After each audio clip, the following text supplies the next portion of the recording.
si l'Agence régionale de santé, par exemple, avec l'INPES, communiquait sur la réalité de la vie avec le VIH, est-ce que ça ne pourrait pas contribuer directement à deux objectifs? Inciter les personnes au dépistage, savoir qu'un bilan de séropositivité, certes, ça vaut la peine de faire un effort en termes de prévention et de changer de comportement pour ne pas se retrouver avec le VIH, mais que si ça doit arriver un jour, ce n'est pas une mort subite et que c'est possible qu'il y a une vie avec le VIH. Est-ce que ça pourrait faire partie des messages de prévention aujourd'hui dans le cadre de l'action menée par l'agence avec l'INPES, avec d'autres acteurs de santé publique?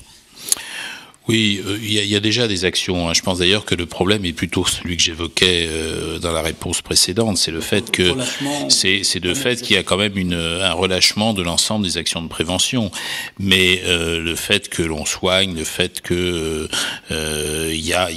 on vit avec le SIDA, c'est quand même un message qui commence à passer insuffisamment. Oui, mais ça c'est malheureusement le problème avec beaucoup de sujets de santé publique. On sait très bien qu'on est là sur des comportements qui changent parfois avec difficulté, quoi. Donc et parfois de manière trop lente au regard des enjeux, parce que c'est vrai qu'aujourd'hui on sait très bien que ne pas se faire dépister quand on a été dans une situation à risque, c'est effectivement faire encourir un risque pour son partenaire, notamment dans les relations sexuelles. Et donc ça c'est absurde, d'autant plus absurde qu'on a, comme vous le disiez vous-même dans votre question, qu'on a aujourd'hui un certain nombre de moyens pour permettre de vivre avec le SIDA.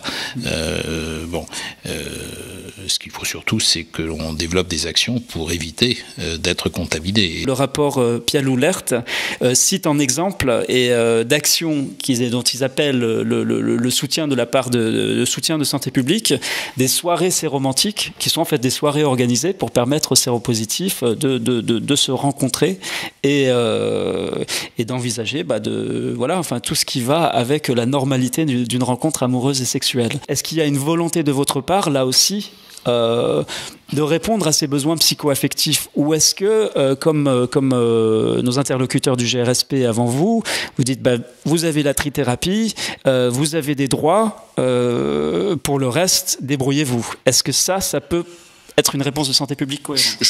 Moi, je n'étais pas en responsabilité au sein du GRSP et je ne suis pas certain que le GRSP ait dit débrouillez-vous.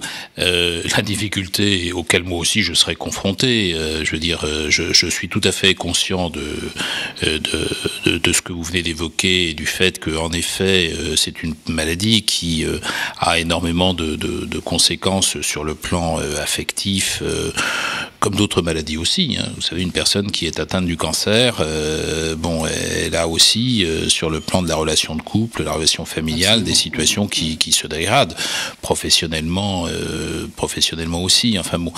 Et la difficulté, si vous voulez, auquel moi je serais sans doute confronté aussi. Donc c'est pour ça que je verrai comment essayer de trouver une réponse. C'est que naturellement il y a une limite au crédit dont nous disposons et qu'il faut à un moment faire des choix dans les priorités.